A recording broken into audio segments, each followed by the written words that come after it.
I'm Elliot, and today I present to you the HIT 1600 Plus RS, RUBI's manual cutter with 1,984 pounds of separating potential and 63 inches of maximum cutting length.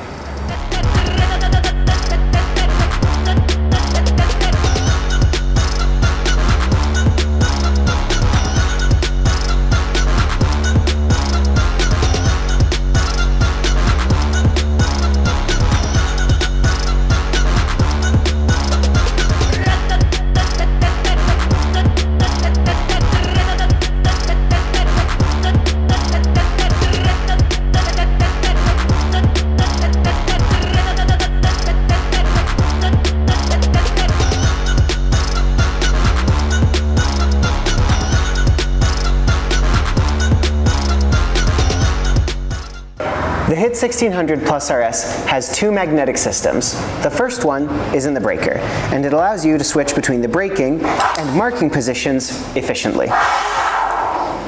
The second magnetic system is in the reinforced square. In this case, you can see it holding the reinforced square in place for cutting, and if I move it over here, you can see how it holds it in place for transport. The breaker and scoring wheel slide along the guides of the machine using rollers, which makes it very, very smooth for marking. For straight cutting, you have a reinforced aluminum lateral stop, and for large format cutting, you have 4 additional support arms whose placement can be adjusted along the length of the machine, as well as these 2 support beams, which are also made of aluminum. And for diagonal cuts, you have this extra support, which goes right here, which allows you to cut at 45 degrees. Another important feature of this machine are these patented extra guide supports, and what they do is they allow you to always brake using the maximum braking potential of the machine regardless of the length of the tile that you're cutting. Included with the machine comes the 22mm extreme scoring wheel, and it's compatible with all of the scoring wheels that you see here.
That's our video on the HIT 1600 Plus RS. If you have any comments or questions, you can contact us via our social media or our website, rubi.com, and I'll see you at the next video.